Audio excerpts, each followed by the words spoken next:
Come on, YDC. Hallelujah. Yung palakpak na para sa Panginoon. Come on.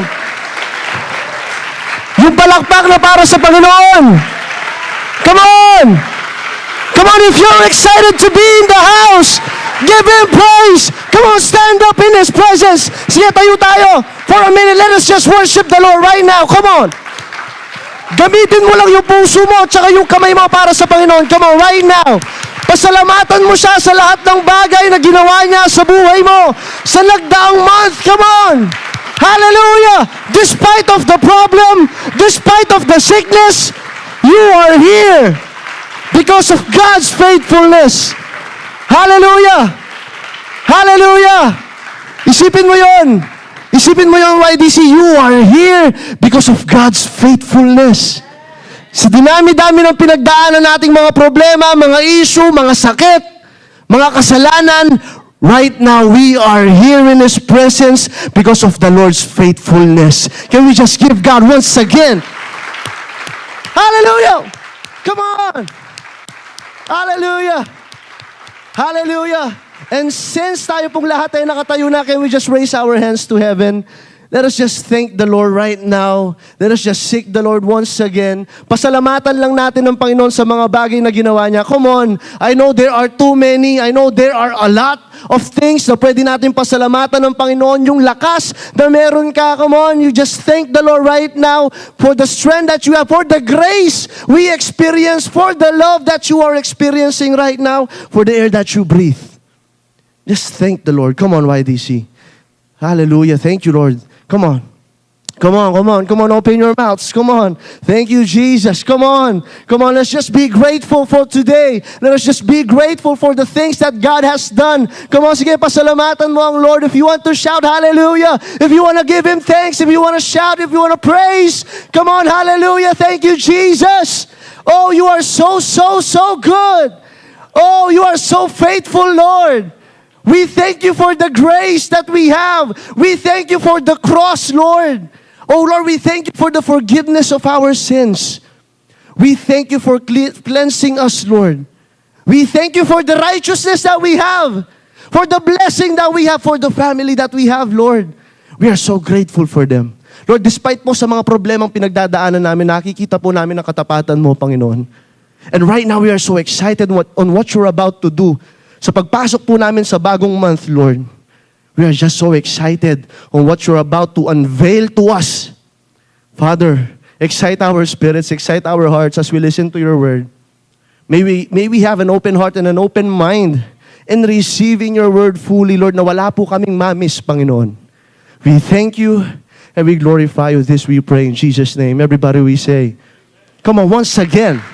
Once again. Once again. Yung nagpupuri sa Panginoon. Yung kahit alam mong may problema ka, magpupuri ka pa rin kasi alam mo, mabuti ang Lord. Despite of the heartbreaks, despite of the sickness, oh, come on, despite of the loss, still God is faithful. Hallelujah, hallelujah. Praise Jesus, praise Jesus. Sige, bago ka umupo, pakitig na naman ang katabi mo at pakisabi sa kanya, Merry Christmas. You know? Hallelujah! Sige, you may now be seated in the presence of the Lord. Ayan, habang sa pag-upo natin, pwede nating awitin ng Whenever I See. Okay, tama na po tayo doon. Stuna, may kahit ang bagya. Anyways, praise the Lord. Ayan, nakapasok na tayo sa bagong month. We are now September 2nd, I believe, no? September 2nd na tayo. And sino dito ang na-bless sa nagdaang month, naranasan niya ang faithfulness ng Lord? Natuto siya sa mga salita ng Panginoon. And it's just keeps getting better and better. Alam mo yon, sa mga nagdadaang araw talaga nagiging progressive lang ang pagpapala ng Lord ng mga salita ng Panginoon, kung paano siya nagre-reveal sa atin, and kung paano tayo nag-grow sa pananampalataya. Amen ba, YDC? And this September, we will talk about something that is crucial. Pakisabi, crucial. Since sinasabi po ng salita ng Diyos, we are living in the last days. Tayo po ay nabubuhay na sa mga huling panahon na hindi natin alam, any moment we will have or the rapture will happen. No, darating ang Panginoon na hindi natin to ine-expect. It may happen today, it might happen right now or later on pagkatapos ng service natin. It might happen tomorrow, hindi natin alam. No one knows. But one thing is sure, we are now living in the last of the last days. That is why it is so important for us to learn this, lalong-lalo na po sa pinaka-tema natin for the whole month, because we will talk about overcoming evil in the last days. Overcoming evil, ayan, in these last days. Sinong naniniwala na nasa last days na siya? Konting ano lang, tawag dito,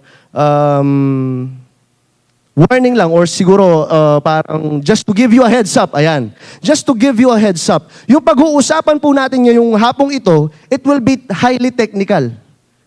Sobrang technical po ito na siguro sa pag-uusapan natin you might get bored. But I rebuke that boredness in Jesus' name. Hopefully sa pag-uusapan natin ngayon, we will learn more and we will dig deeper.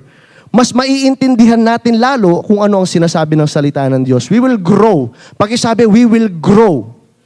And of course, we will grow if we are focusing and attentively listening sa salita po ng Panginoon. Amen ba, YDC? So please, pakisabi dyan sa katabi mo, wag mong tutulugan yung nagsasalita. Ayan, wag mong tutulugan si Kuya Rads, no? Samahan mo kami, walang matutulog. Kung nakikita mo na yung katabi mong pag gumagano na, may naririnig ka ng palingan may makanta. Di namin alugan me, mga gisingan me, ne? Gisingin nyo yung katabi nyo pag nakikita nyo inaantok-antok na o kaya nagse-cellphone siya, no? Kasi mag-focus tayo sa salita ng Lord because this is so crucial. So, I'm gonna read the verse. Sabi po dito sa 2 Timothy chapter 3 verses 1 to 5. This is so important right here. Sabi niya, but mark this. Basahin ko muna po ang verse, no? But mark this. There will be terrible times in the last days. People will be lovers of themselves, lovers of money, boastful, proud, abusive, disobedient to their parents, ungrateful, unholy. Ano pa ba? Next. Without love, unforgiving, slanderous, without self-control, brutal, not lovers of the good, treacherous, rash, conceited, lovers of pleasure rather than lovers of God, having a form of godliness but denying its power, have nothing to do with such people. Sige, pag-isabi ulit sa katabi mo, have nothing to do with such people. Sinabi po ni Apostle Paul dito, writing to Timothy, mark this. Ibig sabihin, tignan nyo ito. Bantayan nyo ito. Tignan nyo, baka bantayan ninyo ito. Mark this. Highlight this. If there is something that you need to remember and understand, ito yung sinasabi ni Apostle Paul. Because this is a pastoral letter na sinasabi po ni Apostle Paul kay Timothy. He is writing a letter, no, na talagang nagpapakita siya ng concern sa anak-anakan niyang si Timothy sa pananampalataya. Dahil si Timothy po dito ay nagiging pastor po o kaya pastor po siya. Oo, pastor po siya sa isang church. So, he's a youth pastor. Ayan, kaedad mo lang siya. Halos bata-bata lang din siya dito. So, Apostle Paul is instructing Timothy, mark this. Terrible things will happen in the last days. May mga bagay daw po na mangyayari na hindi maganda in the last days. And right now, the things that the Apostle Paul mentioned on these letters or on these scriptures, nakikita na po natin silang nangyayari ngayon. Actually, kanina po nasa bahay ako, I'm researching, talagang pinag-aaralan ko ano ba yung mga bagay na nagte-trend ngayon. I'm searching sa Facebook, sa YouTube, honestly, nag-chat GPT pa ako kasi wala akong mahanap na source na ano nga bang meron? Ano ba yung trend ngayon sa mga Gen Z? But the Lord took my attention kasi nung pinag-aaralan ko siya, nasa may dulo na ako ng topic. No, kasi iniisip ko, Lord, paano ito magiging practical sa aming mga kabataan? So nasa ang pinaka-last part na ako, but the Lord told me about this again. Go back to that first verse, sabi niya gano'n sa akin. And He reminded me, hindi mo na kailangan maghanap ng trend ngayon because these things are happening right now. Sabi sa akin ng Lord, hindi mo na kailangan maghanap sa Twitter or sa, ano kasi yung bagong Twitter ngayon, sa IG? Sino yun? Ano? Threads, no? Hindi mo na kailangan pumunta doon para makita mo ang susunod na trend. Sinabi ng Diyos sa salita niya, in the last days, pertaining today, Actually po, nung sinulat ito ni Apostle Paul, no, bago po siya mamatay, makikita natin na sinasabi niya, we are living in the last days. So dati na yun, more than 2,000 years ago, or more or less, 2,000 years ago. Pero nandito na po tayo ngayon. We are living in the last of the last days right now. So sinasabi ni Apostle Paul sa atin ngayon na nakikinig, these things are happening right now. People are lovers of themselves, minamahal nila ang mga sarili nila, diba? Nagiging abusive sila. They are boastful, they are proud. Yung pong boastful and proud, magkaiba po sila. They are boastful and proud. They are disobedient to the parents. Pero sa YDC, wala na. Amen? Amen. Wala na pong lumalaban sa parents. Amen. Kukunti lang pa rin na nag-amen eh. Amen. We will be obedient to our parents. Hindi tayo magiging kasali dito. They are ungrateful. No, they are forgetting what the Lord has done. They are unholy. So nakikita natin ngayon ito sa social media natin. Makikita mo, no, talagang yung mga tao ngayon, iba na ang nagagawa nila. Imagine, 12 years old, o kaya mga iilang taon lamang nabubuntis. I mean, this is the world that we are living in right now. And yung sinasabi ng Bible na to, hindi siya bago. They are meant to happen. They are bound to happen. Ibig sabihin, mangyayari sila. So, sinabi ni Apostle Paul, mark this.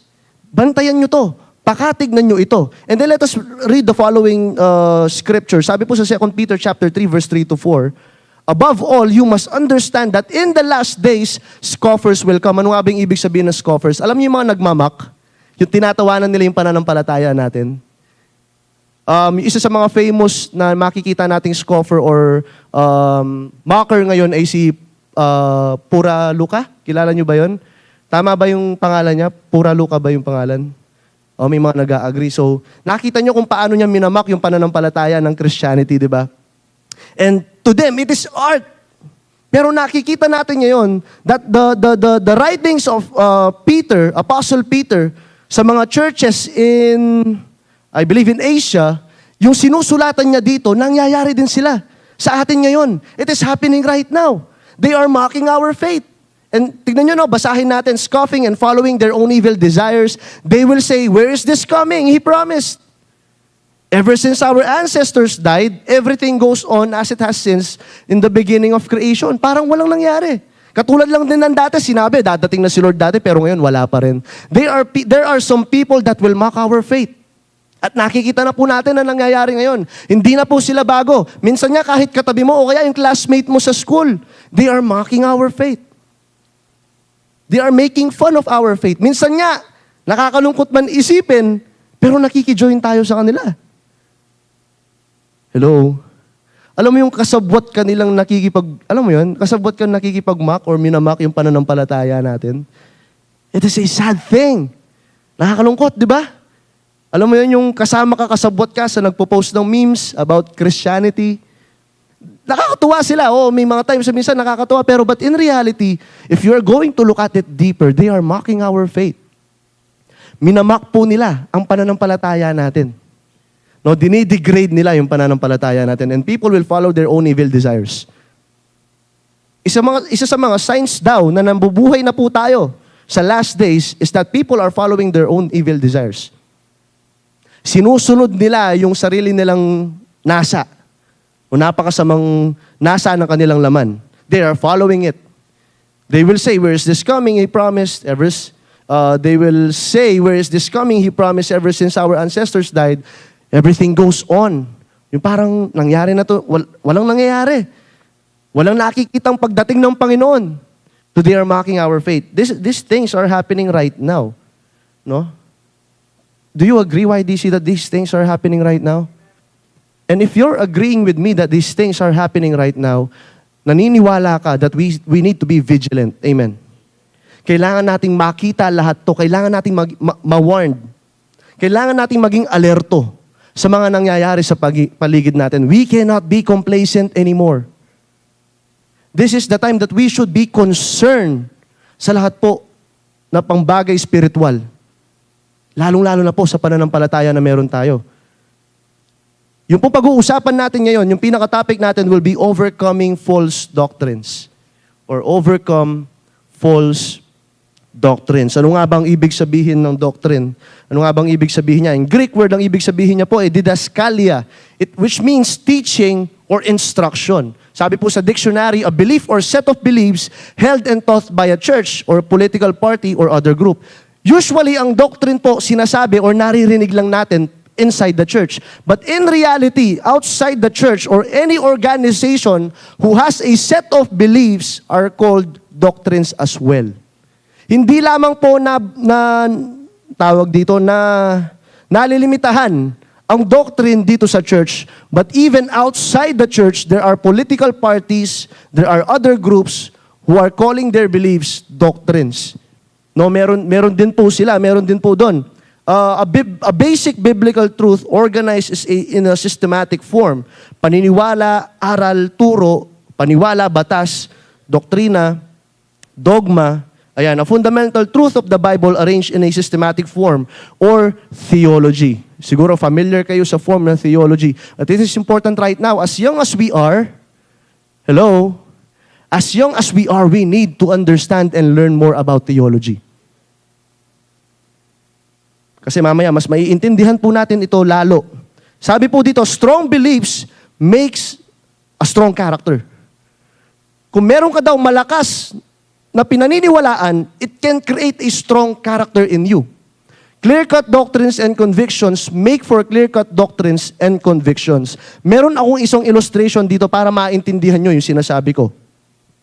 Yung pong doctrine or doctrines are the sets of beliefs we are operating in. Nakakasunod ba, YDC? Say amen kung nakakasunod kayo. Doctrines are the sets of beliefs we are operating in. So, ibig sabihin, we are all operating on the basis of our beliefs. Lahat po ng ginagawa natin ay nakabase po sa pinaniniwalaan mo. Everything that you do, unconsciously man yan, are cause or naging dahilan nun ng pinaniniwalaan mo. Ganito yan. Meron sa atin dito, nagpunta siya ng church kasi naniniwala siya, tatanggap siya sa Lord. Di ba? Meron nagpunta ng church dito, naniniwala siya na mai-encounter siya sa Lord. That is a doctrine. Naniniwala ka, kaya ka nagpunta ng church kasi naniniwala ka na pagpapalain ka ng Lord. That is the doctrine. Nakakasunod ba? Kaya ka nagbihis ng maganda, kaya ka nagpakapogi sa pagpunta mo sa church kasi naniniwala ka that the Lord deserves the best. Amen. That is a doctrine. At dahil pinaniniwalaan mo yung doctrine na yon, you will act out dun sa pinaniniwalaan mo. Nakakasunod ba? So, ibig sabihin, since pinaniniwalaan mo lahat ng bagay na to, nagagawa mo siya because you believe on those things. Yun po ang ibig sabihin ng doctrine. Nakakasunod po ba? That is the practical definition po para makasunod tayo at maintindihan natin. So, basically, lahat ng ginagawa mo are accompanied or may pinaniniwalaan ka, bakit mo siya ginagawa? Unconsciously man yan. Yung pagmulat mo ng mata, tapos hinawakan mo na yung cellphone mo, the reason kung bakit mo kinuha yung cellphone na yan, is dahil naniniwala ka na may nag-chat sa'yo. Amen. Hello? Sa mga adulting, naniniwala ka kasi nag-email na yung payslip mo. Kaya ka nag-check ng email agad. So, ibig sabihin, lahat ng ating ginagawa dito sa mundong ito ay meron silang doktrina. Hindi lang po nakabase dito sa church, but everything we do. The reason why we are doing things is because we are believing in something. Yun po yung doctrine. The reason why you are giving your best at school kasi naniniwala ka na magiging successful ka balang araw. So, you are doing your best at school. That is your doctrine. Nakakasunod ba? So, nasa same page ba tayo, YDC? Pero, pagdating po dito sa mundo, lahat po ng doctrines po natin ay subjective. Mamaya, mas maiintindihan po natin to lalo. No, doctrines is to your faith as a backbone or as backbone is to your body. Yung pong doctrines po daw, I'm not sure kung nandyan po siya, doctrine is to your faith as backbone is to your body. Ibig sabihin, if you do not have any idea about doctrines, mahina po yung backbone mo. Mahina yung backbone mo. Mahina yung backbone ng pananampalataya mo. Doctrines is to your faith, our backbone is to your body. So, ibig sabihin pala, if you are not really aware of the doctrines in the Bible, your backbone is weak. Your backbone is weak. Kaya kapag may sinabi yung classmate mo, si Jesus, hindi naman yan Diyos, naniniwala ka agad. Kasi hindi mo siya alam in the Bible. Hello? Nakakasunod ba? That is the reason why we need to learn more about doctrines. We need to understand them. And in the evil days that we are living in, it is so important for us to know these doctrines. Kasi nga maraming mga tao ngayon, nadideceive na po tayo. We are not aware that we are being deceived by demons, by people na hindi naman talaga naniniwala kay Kristo. So, sabi po sa Matthew chapter 24 verse 3 to 4, ito pong chapter na to is called the Olivet Discourse. At kaya po i-discuss to ni Jesus is because He's pertaining to the last days as well. So makikita niyo po lahat, no? From Timothy to Peter and to Jesus, they are all pertaining to the last days. And alam niyo ba, lahat ng mga letters na to, lahat ng mga verses kanina, nung napag-aralan ko sila, they are about to die. Yung mga tao na to, mawawala na sila dito sa mundo. Si Apostle Paul, nung sinulat niya yung Timothy, alam niya na mamamatay siya. So this will be his last will and testament to Timothy. Sino dito yung familiar sa last will and testament? Yung kapag mamamatay na yung tao, may iiwan siyang sulat. Yung yaman ko, ayan, nasa likod siya ng cabinet. Tignan mo doon, yung susi nasa ganito ganyan. 'Di ba? May mga certain instruction yung tao na mawawala na. And the reason why it is so important for us to know those things is dahil meron silang instruction para sa atin na makakabuti para sa ating lahat. So ganun siya. Apostle Peter as well, alam niya nang mamamatay siya dito. Alam niya nang mamamartyr na siya kay Nero. That is why it is so important for us. And nakaka-amaze lang isipin na yung mga taong to na alam nilang mawawala na sila sa mundo, yung pinaka-last na pinapahabilin nila sa mga taong nakikinig sa kanila is the last days. Yung iniiwan nilang mensahe, it's about last days. Mag-ingat kayo sa mga darating na panahon. And we are living in right now. Kapag hindi ka naging complacent and alert, or kapag naging complacent ka at hindi ka naging alert sa mga sinasabi ng salita ng Diyos, you might miss out your salvation. Ganito po ka-crucial yung pinag-uusapan natin, YDC. Hindi lamang to yung future mo. Hindi lang to yung magiging trabaho mo. But we are talking about eternal life. Amen. These things that I am talking to you about are about eternal life. So if you are not interested in eternal life, bakit ka nandirito? These things are for people who long to see God in eternity. Nakakasunod ba? So if you are not longing to see the Lord in eternity, you don't need these things. Pero kung nandito ka at alam mo, kailangan na kailangan mo to, you need to grow in your faith. At ayaw mo na yung mga bagay dito sa mundo, you are longing to see eternity, you need doctrines. You need these things. Hindi na po natin kailangan yung mga nakaka-goosebumps na sermon. Yung kailangan po natin, yung pinapatibay po, yung likod natin. Amen po ba? Kasi minsan na-baby na po tayo doon sa mga pagtuturo na puro blessing lang. Hindi na natin nakikita yung importansya ng pag-grow natin sa pananampalataya. That is why we are missing out doctrines in the Bible. Alam mo yung naghahanap ka ng pages sa scriptures, yung makakapag-benefit ka lang. Pero kung titignan mo yung buong scriptures na yun, they are pertaining to Jesus. And He wants you to grow to be like Him. Yun yung ninanais ng Diyos sa atin. That is why we are talking about these things. Kaya marami sa atin ang ayaw nito because we don't want to be Christ-like. We don't want to be Christ-like. But if you want to be like Christ, you will desire to know doctrines. You will learn about them. You will delight in them. Masisiyahan ka about sa kanila. Kasi alam mo, importante ito sa Diyos. Turo to ng Panginoon. At kailangan matutunan din natin to. Amen ba, YDC? Sabi dito ni Jesus, no? As Jesus was sitting on the Mount of Olives, the disciples came to Him privately. Tell us, they said, when will this happen? And what will be the sign of your coming and of the end of age? Jesus answered, watch out. Watch out that no one deceives you. Deception is the first mark of the last days. Deception is the mark of the last days. So ibig sabihin, kapag may nakikita ng deception, ibig sabihin you are now living in the last days. But Take note, YDC. Noon pa lang sa panahon ni Apostle Paul, may deception na. So ibig sabihin, dati pa, nasa last days na sila. Imagine right now. Imagine the time that we are living in. Sabi ko nga kanina, any moment, Jesus Christ will come. And the question is, are you prepared? Napag-usapan to last RTT, I believe, no? It was a good conversation. Sino dito nag-enjoy doon sa RTT? Sino nag-enjoy doon sa Q&A? Sino dito nag-enjoy doon sa podcast natin kasama ang si Ate Chay and Pastor Joshua? Sige. Sino dito yung konti lang yung nanood? Ilan sila. Ayun, praise the Lord. Marami nag-enjoy, no? But nakita nyo yung pinaka-bottom line doon. It's really preparation. It is us preparing for the coming of Jesus Christ. Kaya kung hindi ka prepared sa pagdating ng Panginoon, data mo. Yari tayo. Kaya nga kailangan natin malaman lahat ng mga bagay na to. We need to learn about them. We need to know them. We need to put them into our hearts. Nakakainip man sila, kasi nga technically puro terms ito, no? Actually theology man sila. Pero kailangan natin silang matutunan kasi nabubuhay na po tayo sa mga huling araw. Araw. We are living in the last days. So we need to learn about them. Sabi po sa 2 Timothy chapter 4, verse 3 to 4, for the time will come when people will not put up with sound doctrine. Ito na nga ba yung sinasabi natin? Ito na nga ba yung sinasabi ko?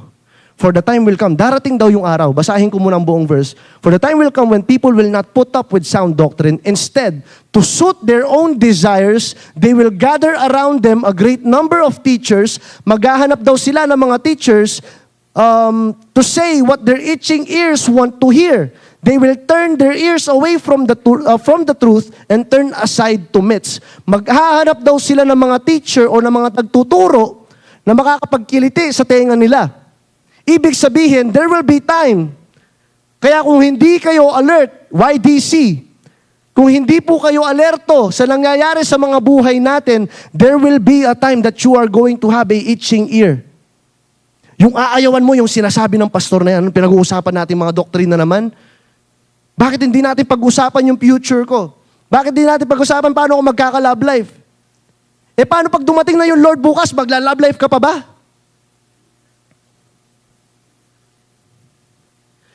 We are talking about riches and all and blessings and all.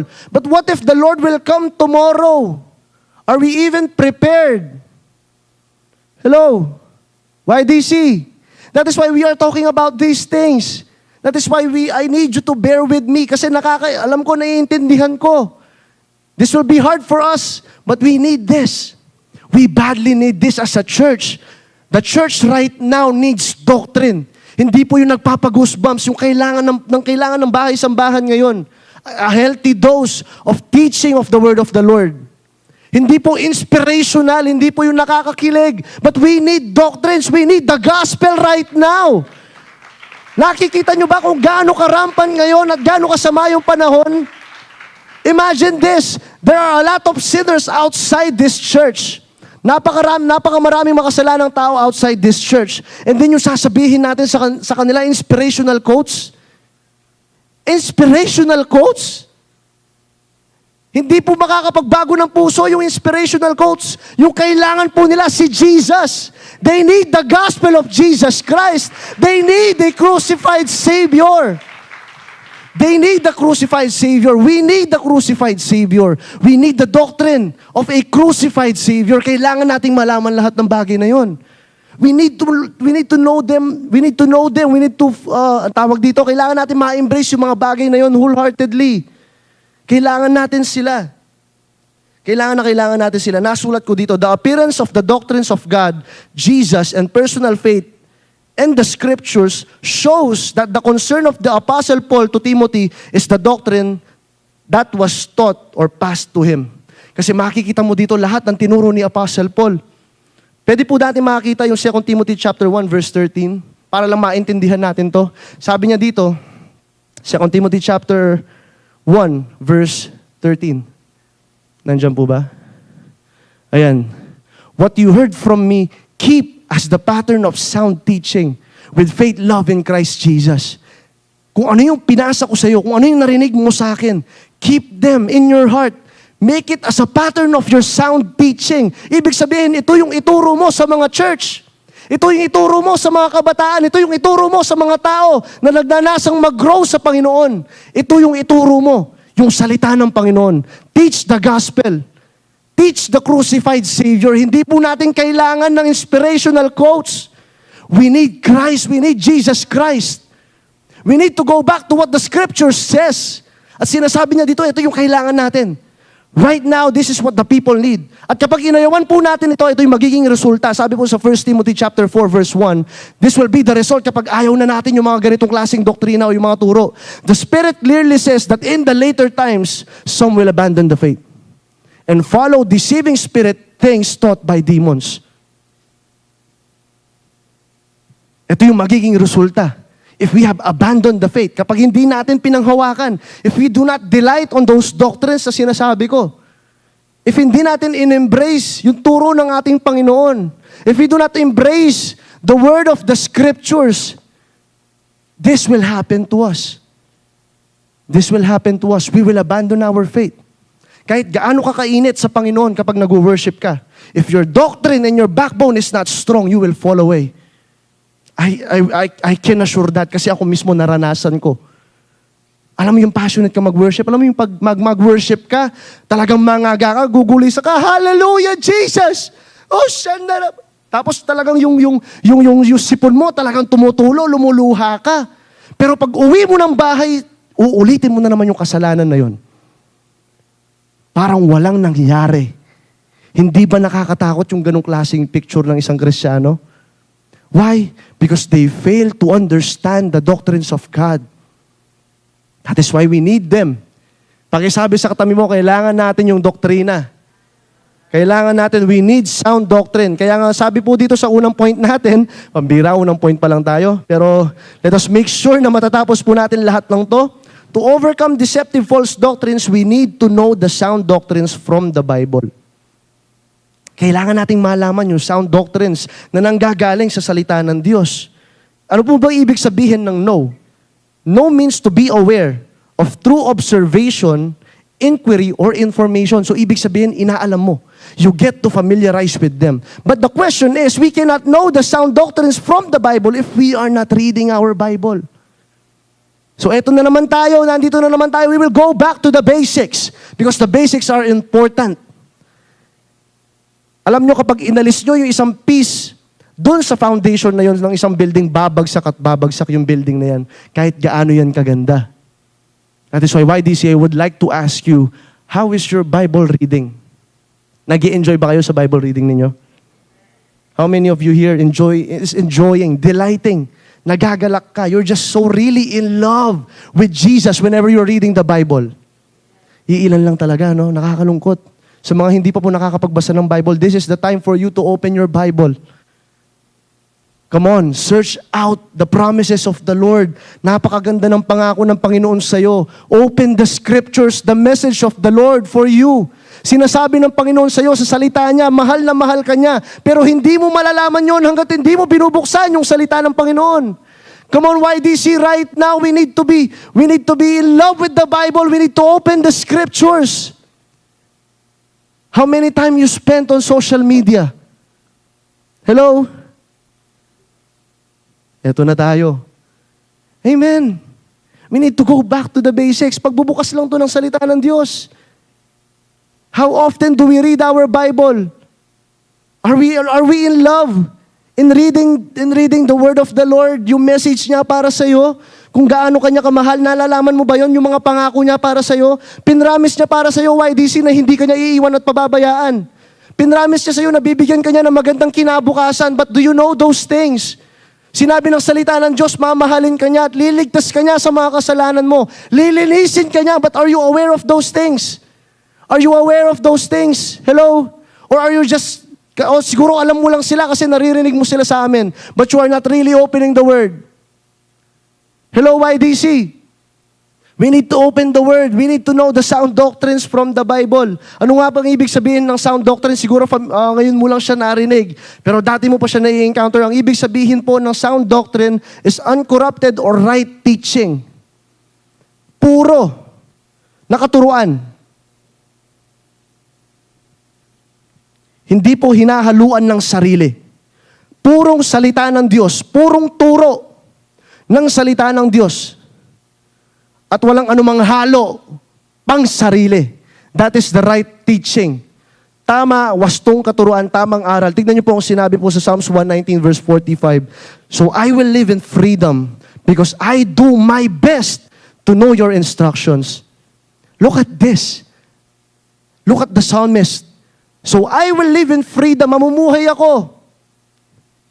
Mamumuhay ako in freedom. I will live in freedom because I do my best. Some of us are still in chain because we are not doing our best to read the instructions of the Lord. Many of us, nakikinig ba? YDC, naririnig nyo ba ito? Naiintindihan nyo ba? The reason why many of us are still in that addiction or still in chain is because we do not do our best to know the word of the Lord. We do not search out the instructions of the Lord. That is the reason why you are still in that bondage. Kaya hindi ka makaalis-alis sa relationship na yan na alam mong pangit at hindi nakakatulong sa kaluluwa mo. That is why you cannot go out of that relationship who is corrupting your life. It's because you do not search out the instructions of the Lord. Kaya hindi mo let go yung relationship na yan na kahit alam mong hindi siya nakakatulong sa'yo. Kasi nga, you do not do your best. Sabi dito, I will live in freedom. Paano siya nakaka-live in freedom? Paano siya nagiging malaya? Because I do my best to know your instructions. Are you doing your best in doing or reading the instructions of the Lord? To stay free, we need to do our best to study the Bible. Knowing the truth will set a person free, and the true disciples will remain faithful to God's word. Tunay po ba kayo mga disciple ng Panginoon? Tunay po ba kayo mga disciple ng Lord? If you are really the disciple of the Lord, you are faithful to God's word. You will make time. You will be intentional. You will be intentional with the word. Mas gugustuhin mo pa na hindi mag-ministry kapag hindi ka nakakapagbasa ng salita ng Diyos. Mas gugustuhin mo pa yung magbasa na lang ng salita ng Diyos. Kesa na mag-ministry ka dito, pero hindi ka naman puno ng salita ng Panginoon. Hello? Hello? Are you still with me, YDC? Nandyan pa ba kayo? So we need to be in freedom. For us to live in freedom, let us do our best. Sabihin mo sa katabi mo, let us do our best. To know the instructions of the Lord. Alam nyo, napakaganda ng instructions ng Panginoon, but we rarely see them. We rarely open our Bibles. Alam mo yun? Isipin mo, nagsulat ng love letter yung Lord para sa'yo. He wrote a love letter. He wrote some promises. He wrote salvation. He wrote grace and mercy for your learning. But we miss them out kasi hindi natin nabubuksan yung salita ng Panginoon. Nakakalungkot. Nakakalungkot. Sabi sa John chapter 8, verse 31 to 32, Jesus said to the people who believe in Him, "You are truly my disciple if you remain faithful to my teaching, and you will know the truth, and the truth will set you free." The truth will set you free. You want to be free from that addiction? Parang wala yatang gusto makalaya sa addiction. You want to get free from that abusive relationship? You want to be free from the thing that is hurting your soul? Yung nakakasira ng kaluluwa mo? You want to be free from the afflictions of the devil? From depression, from anxiety? You want to be free? Then know the truth. Be intentional in reading the Word because the Word, the truth will set you free. The truth will set you free.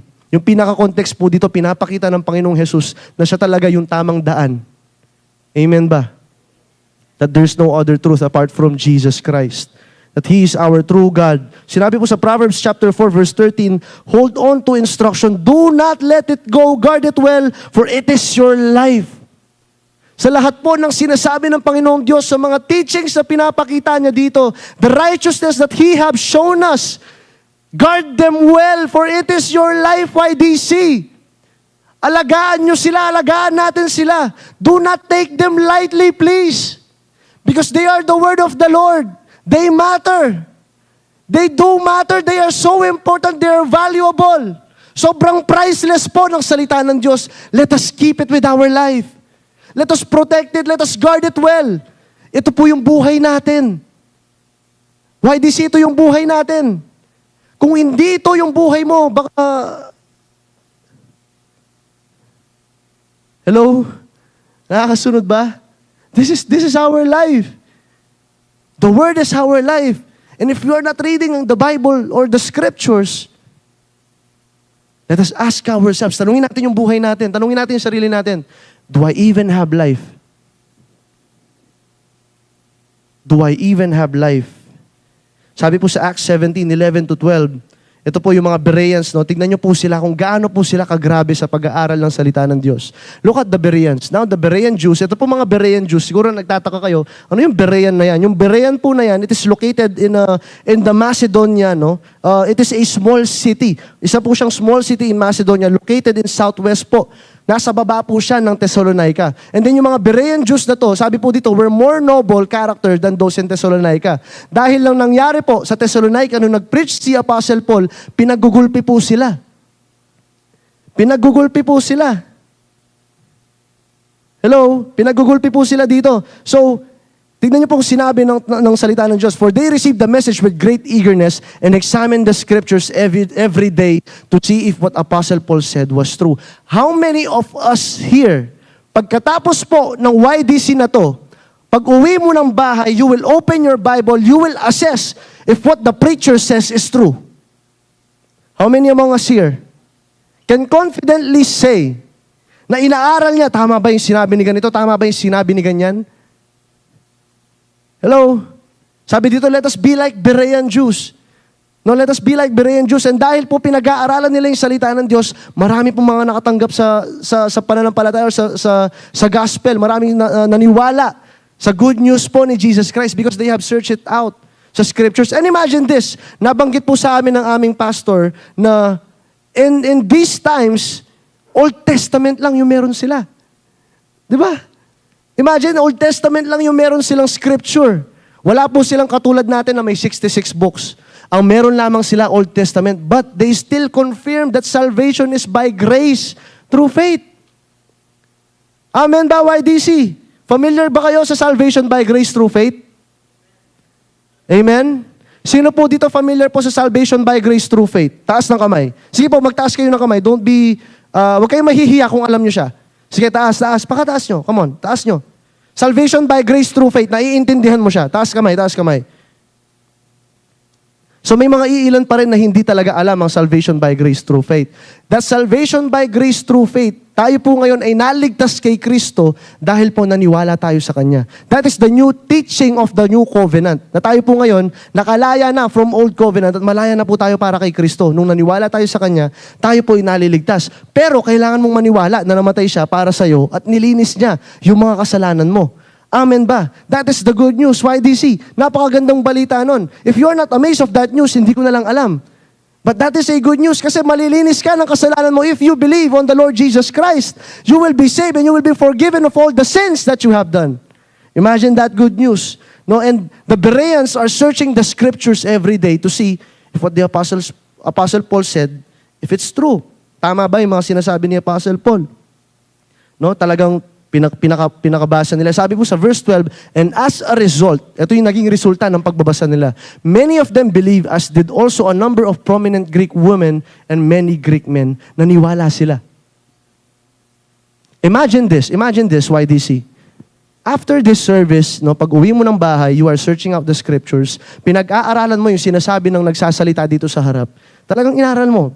Sine-check mo, tama nga ba yung sinabi niya? Yung context and all, tama nga ba yung sinasabi ni Kuya? Pag uwi mo ng bahay, you are diligently learning. You are diligently reading the Word of the Lord. And then makikita ka ng parents mo na nagbabasa ng salita ng Diyos. That can create an impact at masasama mo sila dito sa bahay-sambahan ng Panginoon. Gusto mong maligtas ang pamilya mo, pakita mo sa kanila that you are diligently reading the Word of the Lord. Show to them that you are diligently reading and falling in love with the word of the Lord kasi babaguhin ka nito. Amen ba, YDC?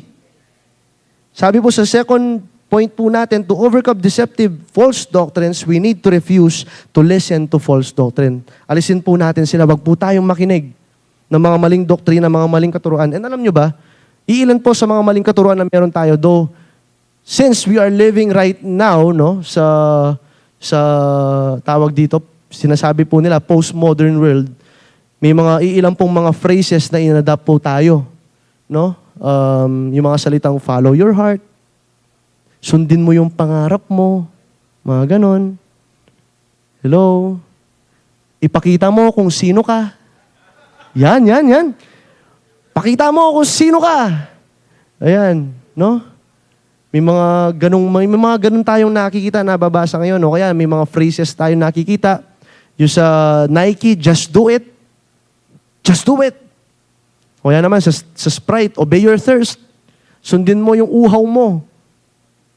May mga phrases tayong na-adapt dito sa mundo, and we are thinking sometimes that those things are biblical.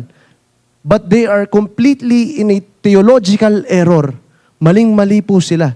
Kaya kailangan nating malaman at maintindihan ano nga ba talaga ang mga maling doktrina so that we can freely refuse them, para ma-refuse po natin sila. Basahin po natin itong sa Galatians chapter 1 verse 6 to 9. And Galatians po is yung po yung tinatawag nilang Magna Carta of Christian liberty. Dahil naturo po ni Apostle Paul dito yung justification by faith na hindi nyo na kailangan sundin yung 10 Commandments para kayo ay maligtas. Kasi marami sa kanila, eto, basahin muna natin yung context. Sabi po sa Galatians chapter 1 verse 6 to 9, for I am astonished. Ibig sabihin, I am shocked. I am completely shocked. Ganun po ang ibig sabihin niya, no? That you are so quickly deserting the one who called you to live in the grace of Christ and are turning to a different gospel, which is really no gospel at all. Evidently, some people are throwing you into confusion that are trying to pervert the gospel of Christ. They are perverting the gospel of Jesus Christ. And, tignan natin, no? Sabi po sa verse 8, but even if we or an angel from heaven should preach a gospel other than the one we preach to you, let them be under God's curse. Sa ibang translation po, let them be anathema. Ang ibig sabihin po, yun yung pinakamataas na degree na sumpa na nanggagaling sa Diyos.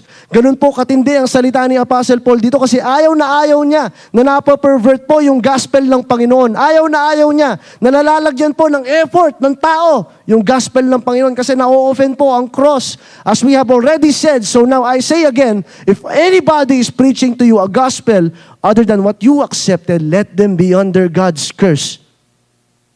Kung tayo ay tumatanggap ng turo na taliwas sa salita ng Panginoon, and then ina-add po natin ito sa ginawa ni Kristo, we should be under God's curse. Kaya nga po mag-ingat-ingat po tayo sa lahat po ng mga nagtuturo dito. Sa lahat po ng leaders, pay attention to what you teach. Let us be careful on the things that we are teaching sa mga CU po natin. Because if we are teaching or adding something in the Bible, we can be under God's curse.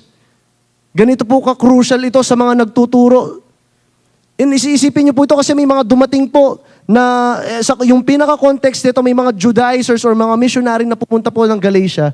At ang ginawa nila, they preach another gospel. Yung sinabi nila parang ganito, sige, pwede ka maniwala kay Jesus, tapos magpatuloy ka rin para talagang secure yung salvation mo. Hindi ba parang familiar yan ngayon? Hindi, sige, maniwala ka kay Jesus, tapos minsan mag-attend ka doon sa may simbahang malaki. Para sigurado na yung salvation mo. O kaya naman, sige, okay lang, maniwala ka kay Jesus, tapos kuha ka ng panyo. Yan, kuha ka ng panyo. Tapos makipila ka dun sa, pumunas ka. Tapos pahid mo rin sa mukha mo. O yak daw, sabi ni Ed. Take note why we do not add something to the grace of God. Hindi tayo naglalagay ng effort, hindi po tayo naglalagay ng good works natin. Naligtas po tayo dahil lamang po sa biyaya ng Panginoon. We are saved because of the grace of Jesus Christ. Tignan niyo po yun. Imagine the love of God for you. Imagine the love of Jesus Christ for us, that while we are still sinners, Christ died for us. And that is because of the grace of God.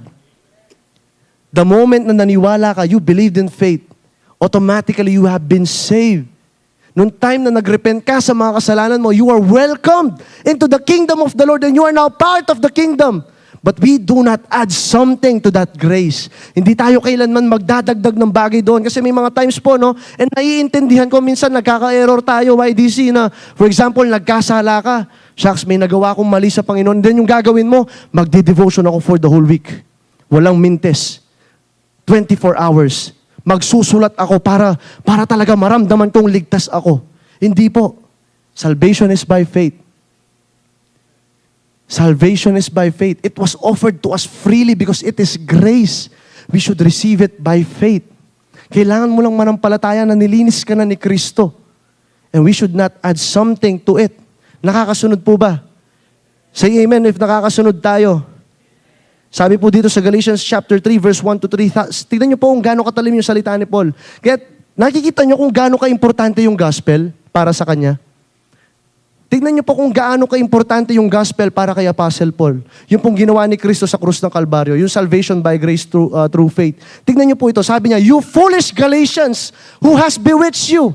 Sino yung nangulam sa inyo? Sino yung nangkulam sa inyo? Before your very eyes, Jesus Christ was clearly portrayed as crucified. I would like to learn just one thing from you. Did you receive the Spirit by the works of the law or by believing what you heard? Tignan niyo to. I would like to learn something. Na-receive nyo ba yung Spirito dahil sa pagsunod nyo sa law? Or by just believing? We receive the grace of God by only believing. Hindi po dapat ito dahil may ginawa ka mabuti. Hindi man natin pwedeng i-contribute yung maganda nating nagawa sa Panginoon dahil sinasabi ng Diyos, maruming basahan lamang po ito sa harapan niya. So wala tayong pwedeng ipagmalaki. It is only by the grace of God. That is the gospel. That is the doctrine. That is in the Bible. Kaya kailangan po nating nagde-delight doon kasi yung po yung magbabago sa puso natin. Sabi ko nga kanina, hindi po inspirational quotes, but it is doctrine that will change the heart of the people of God. It is doctrines. Sabi po dito sa 2 John chapter 1 verse 10 to 11, "If anyone comes to you and does not bring this teaching, do not take them into your house or welcome them. Anyone who welcomes them or shares in their wicked work, anyone who welcomes them shares in their wicked word." Sorry po. Sabi niya dito, wag natin i-welcome yung mga taong nagtuturo po ng mga maling doktrina. Kahit na alam mo yun, yung nagiging mabuting tao ka lang. Halimbawa may kumakatok po sa inyo, alam mo yun, yung kilala niyo po ba ang Panginoong Jesus? Nais niyo po bang maligtas? Tapos may binibigay silang mga papel. Wag po natin silang i-welcome. Kasi sinasabi ng salita ng Diyos, anyone who welcomes them shares in their wicked work. May mga nagsasabi po, according po dito sa context ng verse na yan, hindi po sila naniniwala na nagkatawang tao si Kristo. At instruction po ni Apostle John sa mga taong ito, do not welcome those people. Parang ang rude naman, kuya, kung hindi mo sila i-welcome, balak mo nga hindi. Yung mga taong yun, sarado po ang isip nila sa katuruan ng Diyos. At kapag hindi po tayo nag-ingat, madadala po tayo.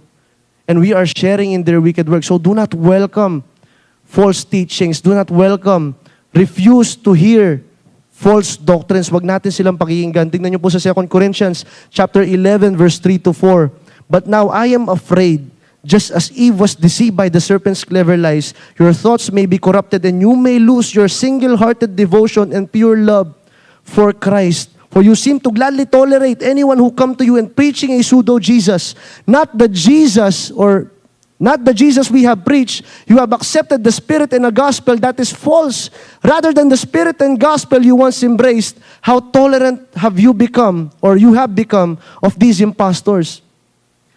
Ang ganda lang po ng context na to because makikita po natin yung pastoral concern po ni Apostle Paul. Makikita mo talaga yung puso niya para sa Corinthian church. But the problem is this, yung Corinthian church, they are considering the super apostles kesa kay Apostle Paul. Mas kinoconsider nila yung tinuturo. Mas kinoconsider nila yung tinuturo ng super apostle kesa kay Apostle Paul. Imagine si Apostle Paul, siya po yung nagbigay sa kanila ng turo ng Diyos. The Apostle Paul preached the gospel to them. Inalagaan sila ni Apostle Paul. Talagang minahal sila. Dinisciple sila ng maayos ni Apostle Paul. But this Corinthian church, they consider the super apostles, mas kinonsider nila yung super apostle na to kesa kay Apostle Paul. And hindi ba parang tayo yon in some way? Hindi ba parang tayo yon minsan? Na mas minsan kinoconsider po natin ng mga taong kaibigan natin kesa sa leader natin? Minsan mas nakikinig pa tayo sa payo ng kaibigan nating hindi naman Kristiyano kesa dito sa leader natin na naniniwala sa Panginoon. Hello? Bakit ganon? Why do we consider? Mas kinoconsider natin yung mga taong nasa labas kesa sa mga tinuturo ng salita ng Diyos. Why is it? No, bakit kaya ganon? Hopefully sa atin wala na, amen? Amen? Hopefully tayong lahat dito mas kinoconsider natin yung leaders natin, amen? Kasi look at this, the Corinthian church are considering these super apostles, yung super apostles na to, mga false prophets sila. They are false prophets, mali yung tinuturo. Pero, mas wini-welcome nila, mas tinotolerate nila. Tapos si Apostle Paul dito, hindi nila pinapansin. Dinidisregard po nila si Apostle Paul. Ang baba ng tingin nila kay Apostle Paul. Kasi si Apostle Paul po, mabagal magsalita, pautal-utal. Hindi po siya ganun magaling magsalita, si Apostle Paul. Tapos yung paningin po ni Apostle Paul, medyo malabo pa. So hindi po talaga kaaya-aya tignan si Apostle Paul. So ang nangyayari, yung mga Corinthian church, mas kinoconsider nila yung super apostles na to. Kasi magagaling silang magsalita. Magagaling silang magturo. Kasi matatalino sila. Kasi influencers sila. So mas pinapakinggan nila to. Kaya nga sinabi ni Apostle Paul dyan, how tolerant you have become of these impostors. Bakit ganon? You have been tolerant to these impostors kesa sa akin. Nakikita natin yung puso ni Apostle Paul para sa kanila, no? Para sa Corinthian church. Gusto kong makita yung 2 Corinthians chapter 1 verse 2. Okay lang bang ipakita sila? Before tayo mag-move sa last point natin, mabilis na lang po yung last point. Gusto ko lamang bigyan ng emphasis to. Tingnan nyo to sa verse 1 and 2. Yun ba? Tama ba yun? Sa 2 Corinthians chapter 11, verse 1 and 2. 2 Corinthians 11 verses 1 and 2. Ayan. I hope you will put up with me in a little foolishness. Yes, please, put up with me. Sabi po sa next verse. Tignan niyo po ito. I am jealous for you with a godly jealousy. I promise you to one husband to Christ so that I might present you as a pure virgin to Him. Isipin niyo po yun ang nangyari. Yung balak sana ni Apostle Paul, ipresenta yung Corinthian church to be pure para wala nang masamutang ibang doktrina. Pero doon dumating yung mga super apostle na to, yung mga false prophets, mas kinonsider nila yung mga taong to kaysa sa tinuturo ni Apostle Paul. And as a pastor, as a leader, napakasakit po sa puso niya na ganun yung nangyari. And what if sa atin din ganun? Nare-realize ba natin, YDC? Na kapag mas kinoconsider natin yung mga taong nasa labas, na hindi naman naniniwala kay Kristo, na hindi naman natin alam kung successful ba talaga yung buhay, mas kinoconsider natin sila kaysa sa mga leaders natin. So let us just take this time to appreciate our leaders.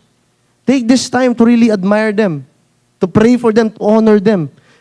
Dahil iniingatan sila at pinapakain sila ng tamang doktrina, tinuturuan sila. He is trying to present the church of Corinthians as pure virgins. Walang samot na maling doktrina ang binimix o tinuturo sa church na to.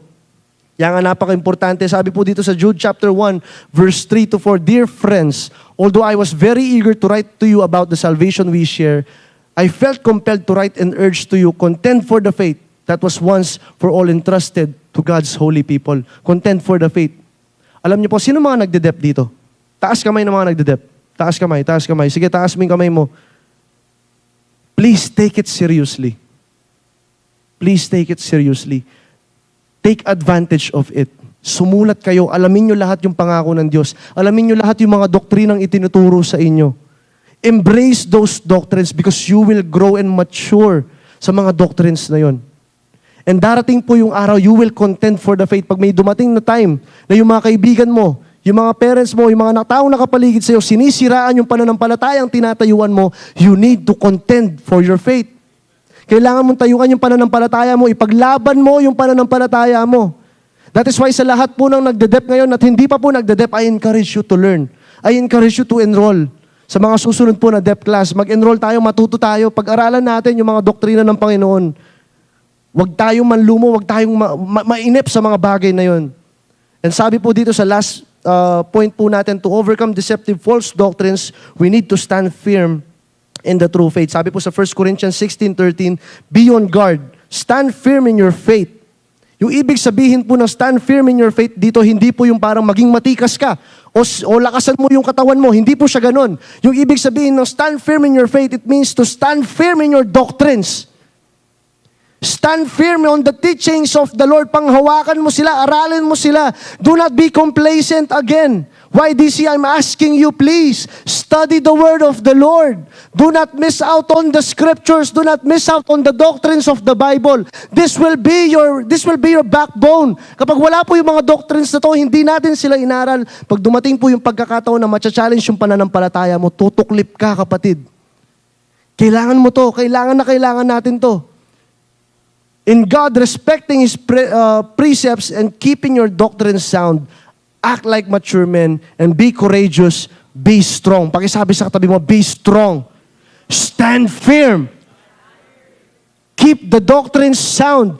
Keep your doctrine sound. Huwag mong hahayaang masamutan ito ng mga anong klaseng maling doktrina.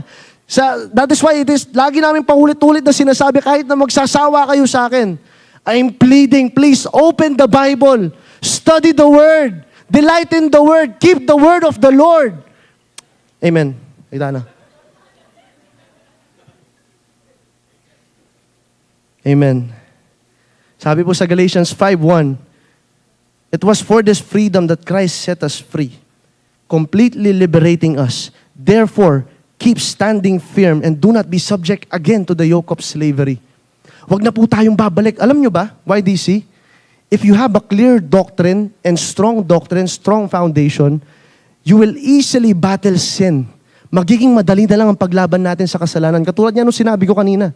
The reason why we are still in bondage, nakatali pa tayo, nakagapos pa tayo sa mga problema na yan, sa mga addiction na yan, sa mga kasalanan na yan, it is because we are not opening the Word. Or maybe, sana wag naman sanang ganito, no? Or maybe ayaw mong umalis talaga dyan sa addiction na yan kasi nag-i-enjoy ka. Maybe the reason why you are not opening the Bible is because you are more delighting on the things of this world rather than you are delighting in God.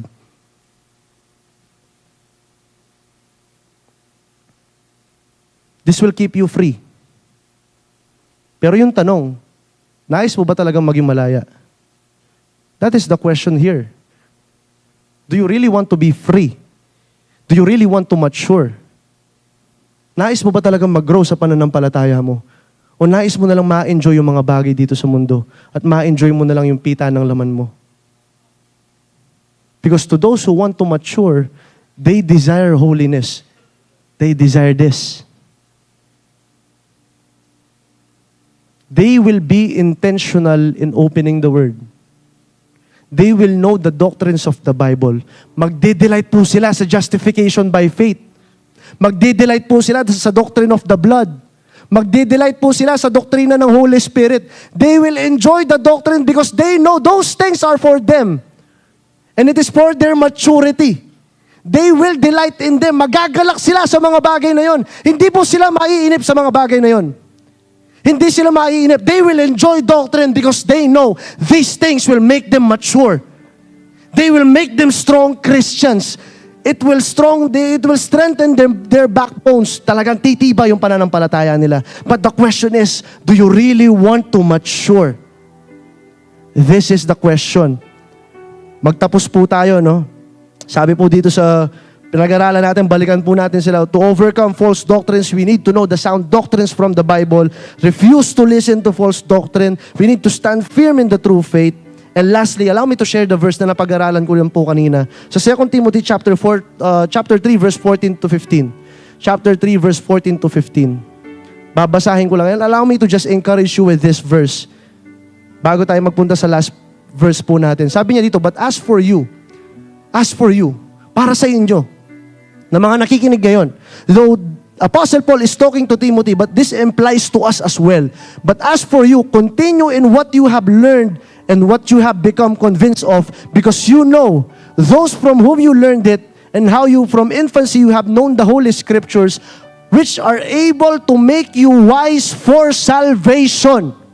These things, lahat ng mga tinuturo po namin dito, lahat ng mga nakalagay sa Biblia, lahat po ng mga bagay sa salita ng Diyos, they will make you wise for salvation.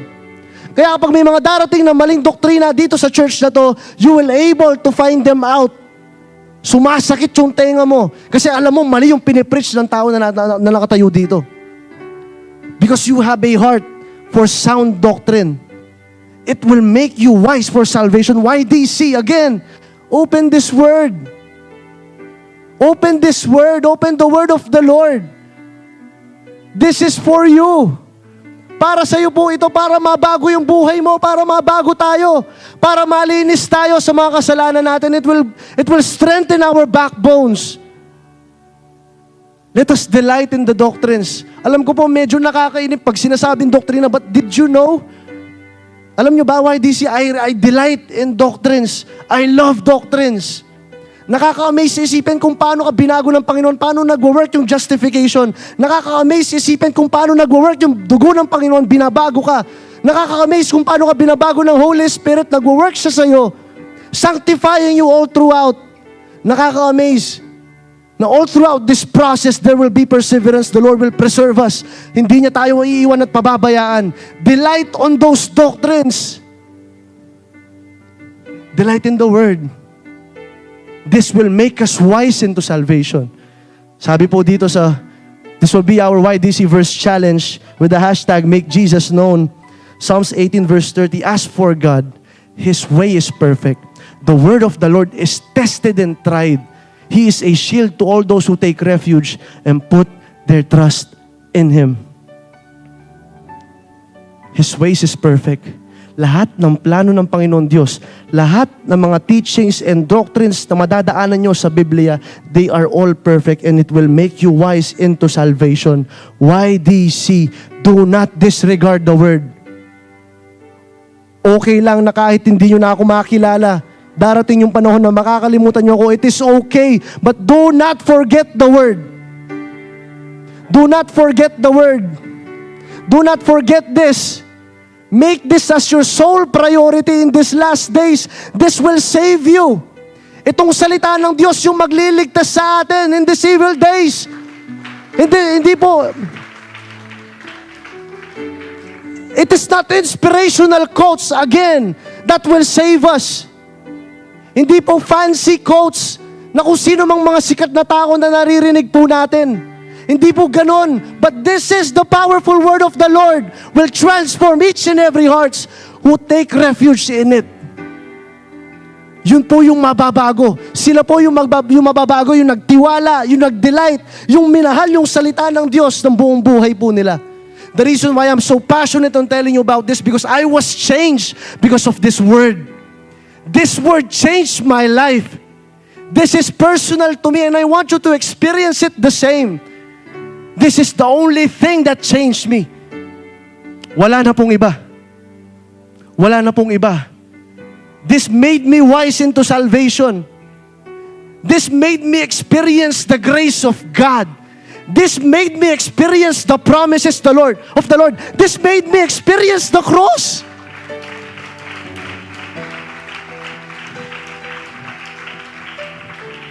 That is why it is so delightful. Alam niyo yung delightful, masarap.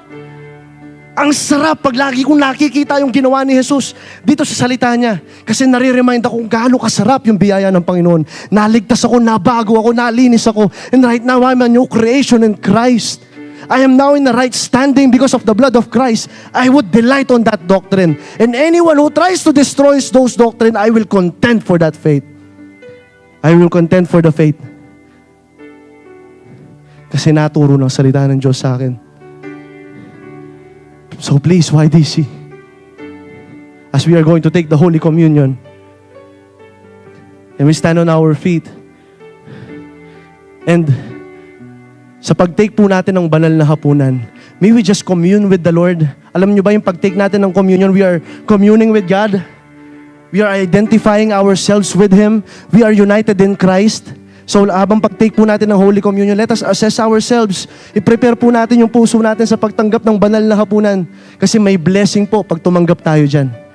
We will remember how beautiful and priceless And how amazing that cross is na naglinis po ng ating mga kasalanan. So tumanggap po tayo ng banal na hapunan. Let us worship the Lord while we are taking it. Oh, Jesus.